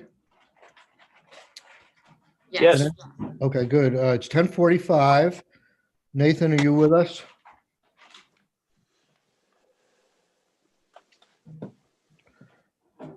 Okay, we're still live? It Yes. looks like the entire committee's here. Senator Clarkson, are you with us? Okay, no, there's Senator Clarkson. Okay. Okay, we're going to move on to a totally different topic right now. Let me frame the issue for the committee, and then I'm going to ask Ellen to sort of correct my framing or reiterate it a little bit in terms of, is it S14 we have a bill now that does this? Okay. So this is another, in my mind, technical correction bill, at least in my mind, but it does make some policy changes in making the technical correction. This has to do with our housing bill. Last year, you may recall it as S237, where we had a bunch of land use policy changes that we put forward. Many of them were removed from the bill by the time it got through the Senate, and then further removed from the bill when it went into the House. One of the provisions that was in the bill that made it through the Senate, but was modified a little bit in the House, had to do with some provisions that were designed to improve. I'm not going to get too much into the weeds, but designed to improve density possibilities for housing development. And there was this freestanding section that deals with private party deed restrictions within that could have, in my mind anyhow, undermined the policy changes we were making in the underlying bill. So despite what the bylaws may get changed to in an individual town, two parties could come together and say, you'll hear some examples, but one that comes to mind is if a town says you can build in this area up to like 3 stories in an effort to improve density, and then two parties next to each other come together and say, we only want single-story buildings in this area, they've undermined the public policy through a private deed restriction. We had in our bill, as it passed, I think as passed the Senate, said we were going to limit those deed restrictions to the provisions that we were changing in our law that dealt with like ADUs and small lots, if you recall. And somehow on the day before we adjourned, the House changed that wording to make the deed restriction language broader than the underlying substantive changes we were making in town bylaws or suggesting in town bylaws. Ellen tried to warn us and tried to warn the House that may be going too far. Everything was moving very fast, and I think the changes she was suggesting that we might consider at the end, we just didn't have time to do it. And if we had done it, we would have lost the entire bill. So we just went along with the House and concurred on the last day. This really should be, rightfully, I've been putting a lot of time in this. This should be the House's work, not ours, because they made the change. But anyhow, I was a lawyer, and I heard from a lot of people in the legal community that make good points. And so I think we need to make this technical change because this is a classic case of unintended consequences. We swept in much more than we would have intended to do in terms of promoting density.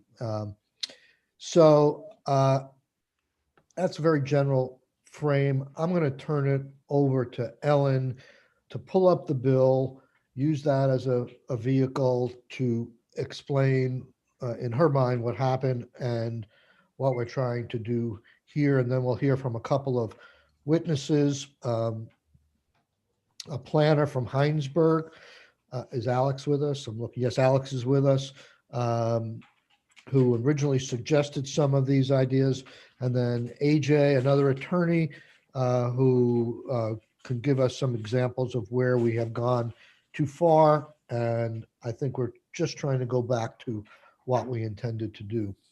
So Ellen, why don't you take it from there? Sure. Ellen Tchaikovsky, Office of Legislative Counsel. I am here on S14.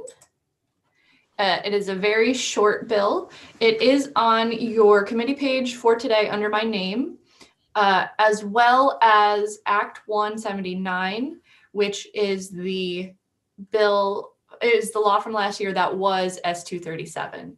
So in case we want to reference that, it's on there too. So very short bill, only 2 sections. So first, we are amending 27 VSA 545, and that is the deed restriction section that was added in S237. So the language change is very small, but it does make this section a lot more narrow. So deed restrictions, covenants, or similar binding agreements added after March 1, 2021 that prohibit or have the effect of prohibiting land development allowed under 24 VSA 4412(1)(e) and 2A shall not be valid.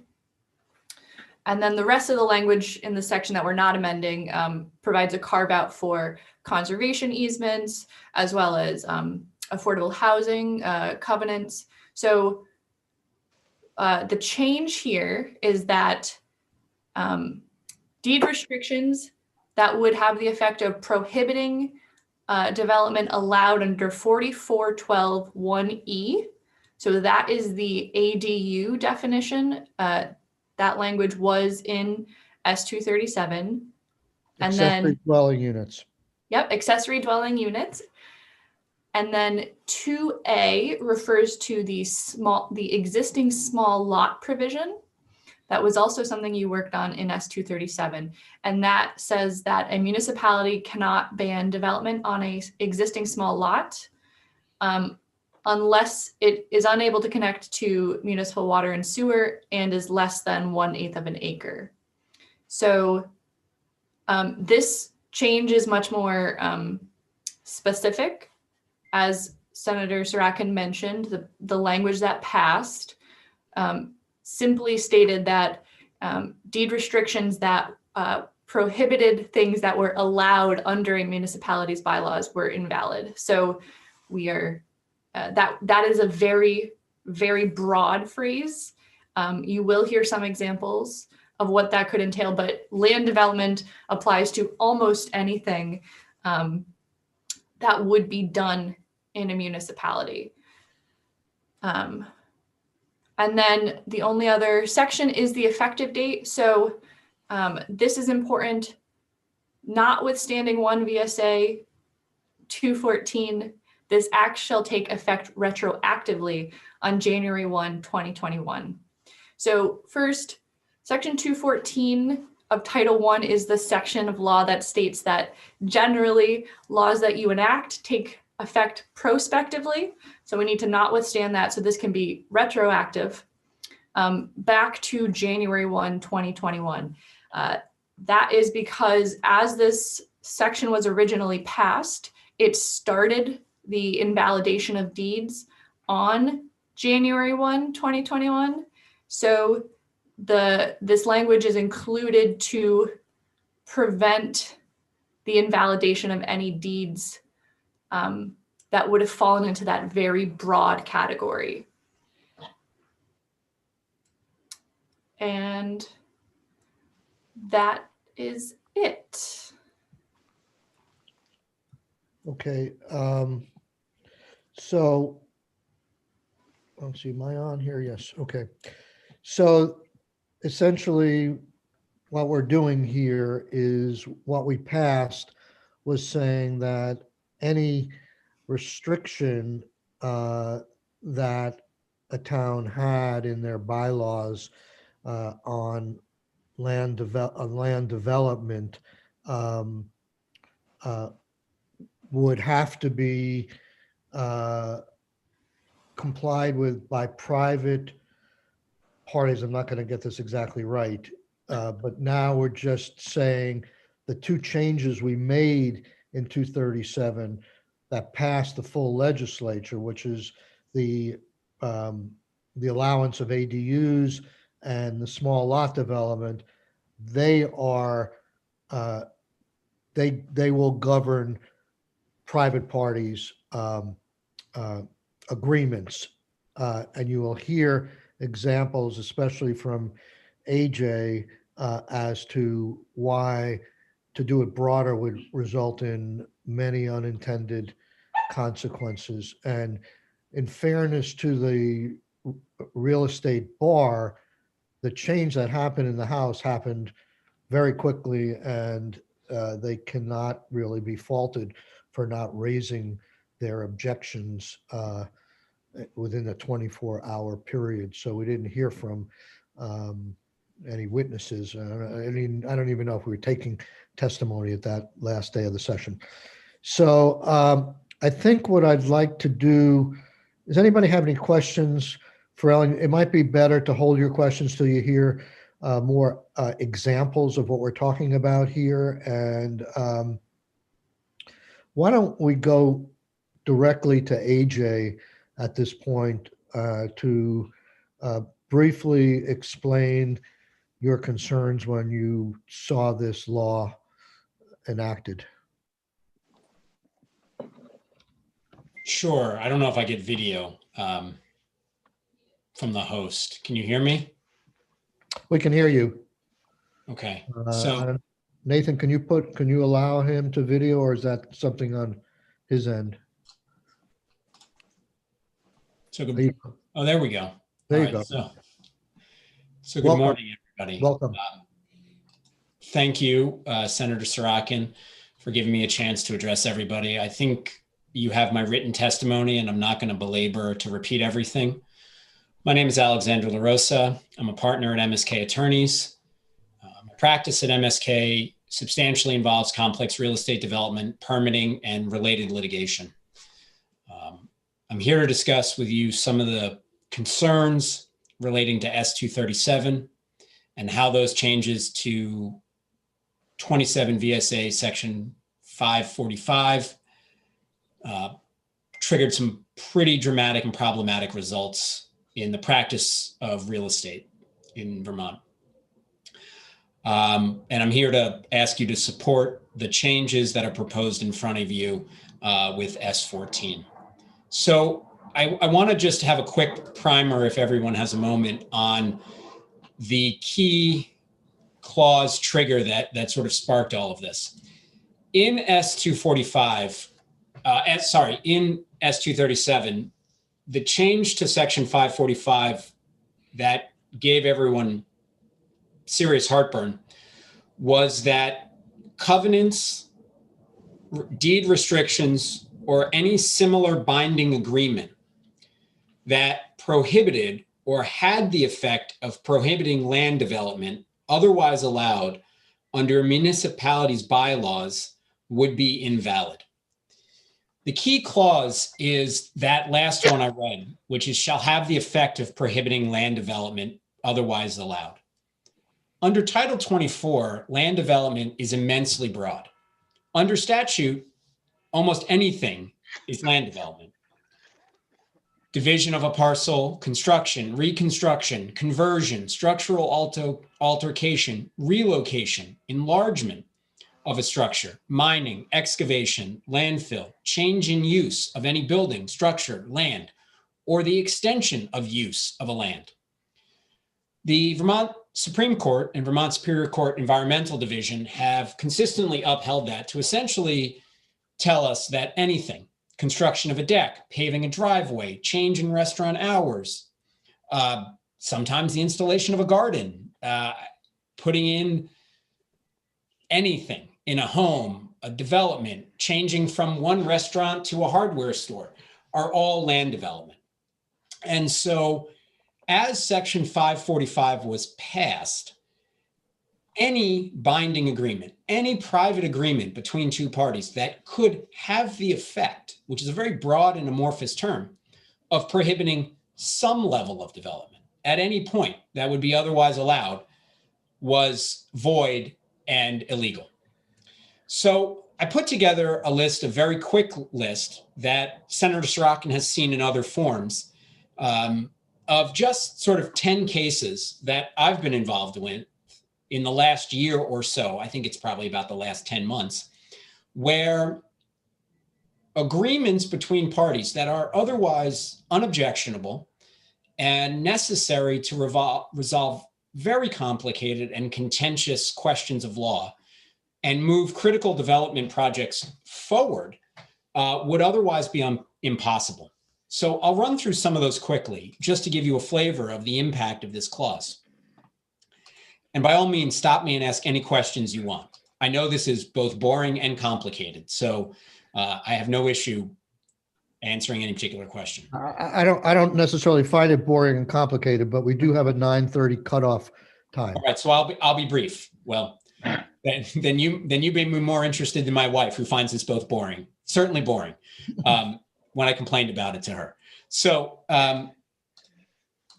for example, I'll start with an item 2. I had a client who proposed 74 units of priority housing, 25 which were affordable.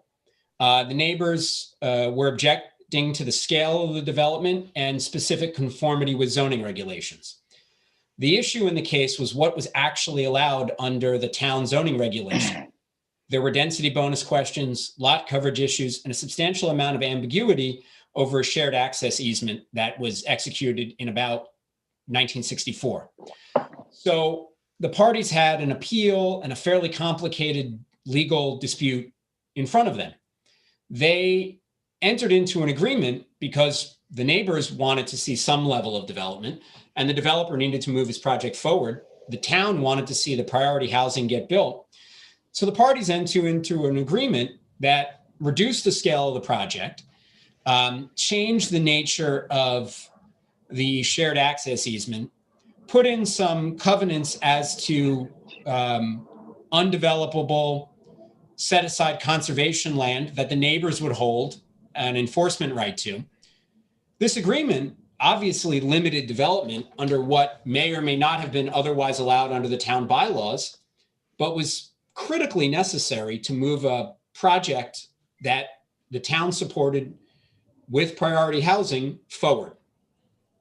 Under the revised Section 545, this agreement would not have been possible. There would have been a substantial amount of litigation. And I can tell you with certainty, the developer would have lost his financing and walked away from the project. The housing probably would not have gotten built. There's another matter that we just resolved on December 30th with this agreement, with this law coming into effect on January 1st.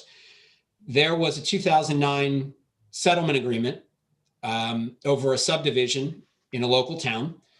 All the current parties were heirs to the settlement agreement and existing covenants and easements. The settlement agreement was far from clear as to what the scope of the allowed future development was. The neighbors were becoming substantially acrimonious to each other. There was escalating tension in the neighborhood. There were consistent threats of long-term disputes and litigation.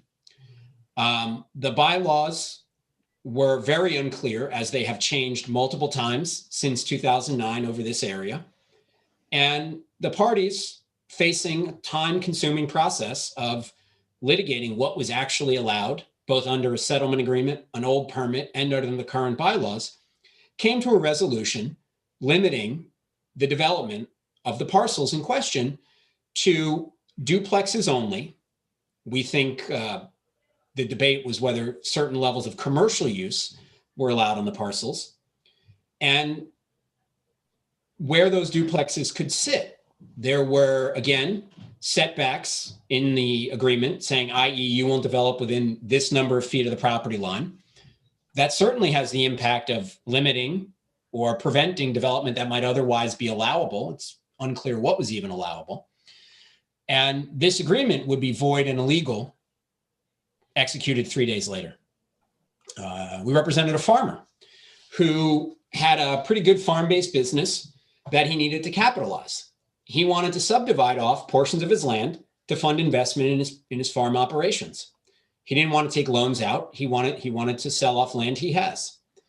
He was concerned about the development of competing farm businesses right next to his and other commercial operations or a large-scale housing project, which in his view would have damaged his water supply or could have damaged his water supply.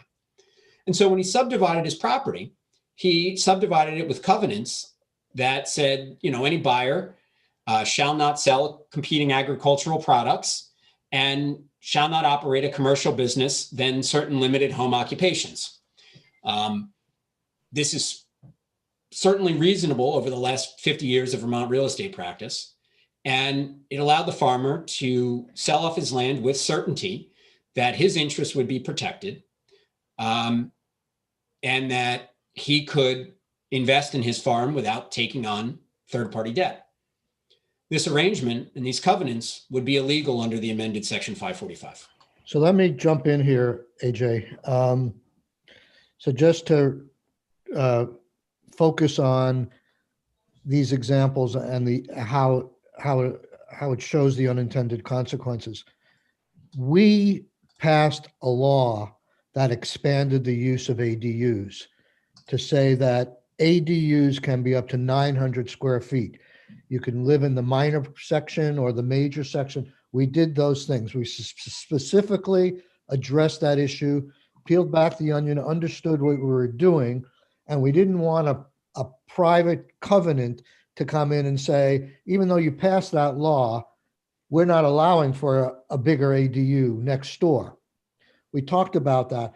That's what we wanted to not let the private parties break with.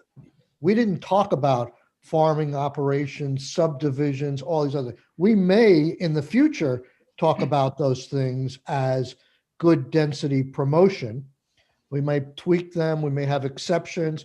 When we do that, then we would very well might want to stop private parties from undermining our goal. But we haven't talked about all these other issues, yet we've prohibited them. We haven't prohibited them in law yet. We haven't said there has to be a bylaw like we did with ADUs, but we're telling private parties that any kind of land development has to be curtailed in their private negotiations. So that's essentially what we were trying to do. It got out of hand in the last couple of days and had unintended consequences in the language. And now we're going back to saying where we have spoken on ADUs and small lots, you private parties can't undermine us. But that's all, those are the only instances where we're saying they can't undermine us. Because other things may have effect on density, but we haven't gotten there yet. There may be trade-offs. There may be a policy out there that does promote greater density, but we haven't specified that a town has to enact that, and we shouldn't prohibit private parties from doing any kind of restrictions on land development. And that's good policy as to the ADUs. In speaking with the real estate bar and in our practice, very reasonably, ADUs are critical for many people, and they rarely have a substantial impact on neighbors or parties. And so, saying you can't prohibit a 900 square foot ADU makes a lot of sense. And nobody has raised any real concerns or objections to that. And in fact, there is some ancillary case law in the easement world whereby courts have said, without directly saying it, that a mother-in-law apartment is part of a single family residence. And so if there is an easement, for example, that says this easement shall only serve a single family residence, and above the garage apartment or an encapsulated small unit like a mother-in-law apartment is kind of within the scope of that. So I think the change proposed as narrowly tailored both achieves your need and is overall consistent with the current view of the law of covenants, easements, and deed restrictions. Okay. I'm going to turn it over to Alex for a second now. Alex, that's fine. No, you'll be coming back. I didn't mean to cut you short. No, by all means. Alex gave testimony in the House, not in our committee, and Alex had the planner's view is a lot, which we shared, is we were trying to improve density and inclusivity in housing, and the language I think went a little too far that the House put in and we accepted. But I'd like to give Alex the chance to make the case. I understand you support this change at this point, but the future case going forward, I think we want to do more in terms of density encouragement. As we did it, we learned from our tour, the cost of housing could go down, and the importance of making sure when we do make those policy changes that we also look at private agreements to make sure they don't negate or undo what we're trying to do. So if you want to touch upon the policy, Alex, I'd appreciate that. Sure, and thanks for having me, Senator Sirotkin and the rest of the committee members. So my name's Alex Weinhagen. I'm the Director of Planning and Zoning for the town of Heinsberg, and I also serve on the Legislative Committee for the Vermont Planners Association. Yes, I did provide testimony last year with both of those hats on for my work as a planner, as a municipal planner, but also for the Vermont Planners Association on S237. And yes, the intent, I think, of the provision in the bill that restricted or governed restrictive covenants and deeds was a good one.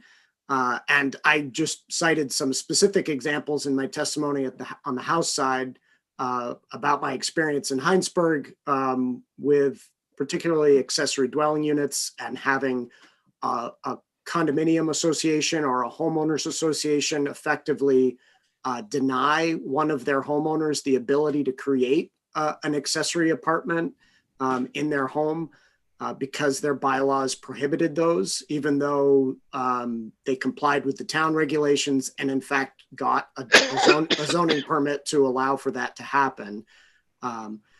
I gave one other example in my testimony in the House side, which had to do with home occupations, a similar sort of thing where, at least in most communities in Vermont, home occupations are unallowed use in some way, shape, or form. In Heinsberg, we have pretty liberal regulations to allow many types of home occupations, and just indicated that in reviewing subdivisions over many years, staff in my office have raised some concerns about condominium associations and other homeowners association covenants restricting the ability of their residents to have home occupations as well as accessory apartments. So that was the context for some of the testimony. And so the broader language seemed to cover multiple things more than just housing related matters, more than just accessory dwelling units. But Senator Sirotkin is right. This is the law of unintended consequences coming back to bite us because, as AJ pointed out, the way the original bill language and now enacted in Act 179 was written, it covers way more than anyone anticipated or intended. And so S14 does a good job of making it much more prescriptive, and I think being much truer to the original intent of the Senate bill, which was a housing bill. And as Senator Sirotkin said, did make substantial changes to the accessory dwelling unit provisions. And so limiting this restrictive deed and covenant section to just apply to those accessory dwelling units and development on existing small lots makes a lot of sense. And I agree with the senator that it probably warrants a conversation at a later date in another bill someday, perhaps, about whether these private covenants and deed restrictions should be allowed to undermine state policy on other matters, whether they have to do with housing or economic development or what have you. But for the moment, AJ's right. We need to make a very quick technical correction to what was overreach in the bill that passed last year. And this bill does that and does it pretty succinctly. So I fully support it. Okay, thank you. Chris Cochran, I'd like you to say a few words, if you would. I mean, as everybody knows, the genesis of 237 mostly came from the administration. They put a lot of work into it even before the session. And this deed restriction language had been in the bill right from the get-go as one of the promoters of greater density in housing. So just your quick comments on what's transpired and your thoughts on S14 would be appreciated. Yeah, I'll be really quick. Good morning. My name is Chris Cochran. I'm the Director of Community Planning and Revitalization. I work for the Agency of Commerce. Just a quick history, as the administration's initial draft that was shared with you and that you passed, the easement provisions as proposed were a benefit of communities meeting the inclusionary zoning requirements. And that's what you passed out. It was not something that was automatic. It was something you earned if you complied with the density requirements as was outlined in your bill. When it came over to the House, it was clear that the inclusionary provisions were kind of on the rocks, and the committee started pulling back, kind of, powering things down to figuring out what they could actually pass. And when they were taking the ideas off the table, this one just kind of got lost in translation. So it was not our intent for such a broad provision to happen, but I think that, it was the end of the session, and I think it just happened a little too swiftly. I think Ellen did, in her defense, note that this was a substantial change, and I think there just wasn't enough time to really adequately dig into it. When we met this summer, or not this summer, probably later this fall, when you heard these concerns and responses, we reviewed the initial draft of the bill and shared it with our partners. Everybody appeared to be supportive. I should say, clarify that nobody objected. And I just sent out the updated language in S14 to the HFA, VHCB, and the Affordable Housing Coalition to make sure they didn't have any concerns. I haven't heard anything back. Since it is largely the same as the other bill, I don't expect any concerns, but I will let you know if I hear anything back. But and just to end, the administration is supportive of the changes, and I do agree with Alex that for another time, it's worth a conversation and some deeper investigation into kind of what these covenants are doing, if they are good or if they're bad, and what we can do to kind of ensure that communities' goals can be supported. Okay, does anybody have any questions? My intent is to hold this over till Friday. I mean, there is a little bit of sense of an urgency on this one as well, but hopefully on Friday we can vote. The word is going out to, as Chris has said, to a lot of the stakeholders to make sure that we've got it right. And we'll probably revisit on Friday and take a vote to move this forward at that point. Anything else? Any questions? No hands. Okay. Nope, sounds good. Any other comments from the witnesses at all, want to say? Thank you for bearing with us and your help on this. Sorry we put you through this, but that's the nature of the profession. Okay. You guys can leave if you'd like. The committee will still stay on for a little bit. Okay. I wish all our unintended consequences could be fixed as readily as this. Okay. So tomorrow, we're going to spend the entire morning on economic recovery grants and tourism and getting debriefed as to what happened, what's in the new COVID bill, where the holes are. I've heard a little bit about new businesses not being eligible for anything in terms of relief, where targeting may have been a little better. We had a healthy discussion in finance yesterday on the new taxable status of PPP loans. So it's just going to be a whole overview of where economic recovery. I'm very interested. I think there's money for Everyone Eats. You know, remember our committee did pass something, or we voted to support the sort of win-win-win kind of thing with, you know, the idea of potential gift cards and stuff like that. Everyone Eats is sort of something like that. And I have a bill that's coming in. I don't know that it's going to be necessary, that requires the funding of an ongoing Everyone Eats program for the duration of the pandemic, but they seem to have found the money to continue that program. Yeah. I thought we'd solved this problem in December, that Everyone Eat. I thought at the very last minute they found another like $400,000. That's the number that was the first. That was the was first, that just funding project. The rest? Yeah, that was but the proposal that I'm putting forward is essentially another $6 million Right. for a new Everyone, or a continuation for the next 6 months of Everyone Eats during the Right. pandemic. And they seem to have found, I think, at least 75% of that money, because FEMA dollars can be used to pay for Right. the last iteration, freeing up more CARES dollars for, and I don't know the full status of Joint Fiscal Committee, whether they've already done that.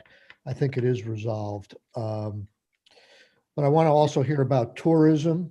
How are we preparing? How are we going to seize the moment of Vermont's stellar reputation in this crazy times, of what we've been able to accomplish, being a safe state and people wanting to move here? What are they doing to encourage that? Because we have a demographic problem that this committee has struggled with a lot. So it's all about ACCD tomorrow. Great. Well, and there's double-edged sword on the tourism piece. Living in a tourism town, right?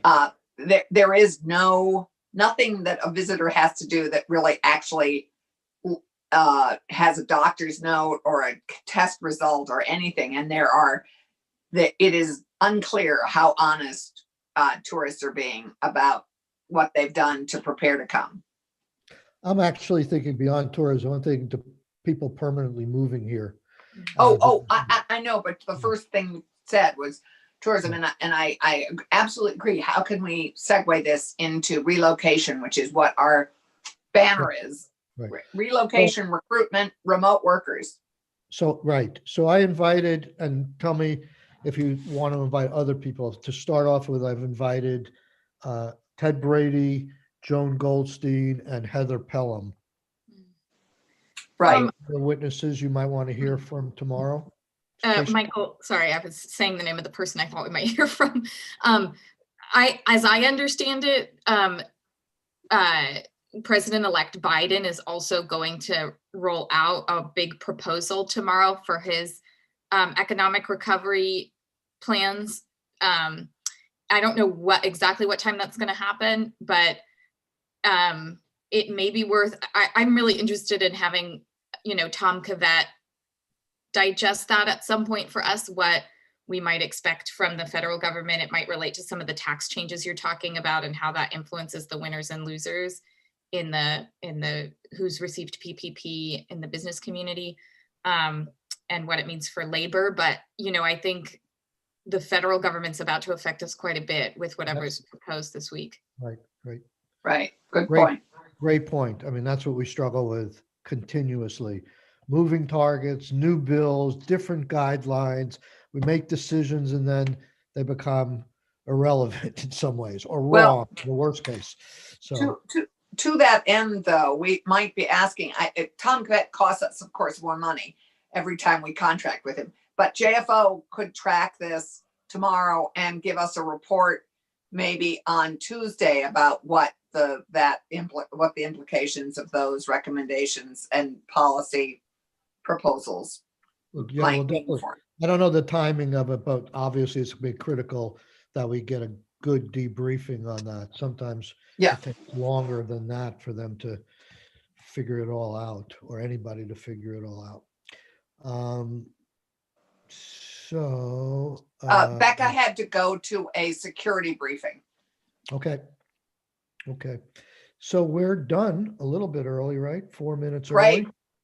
Terrific. Enjoy that 4 minutes. I actually have a bunch of new businesses that have been in touch, so I'm glad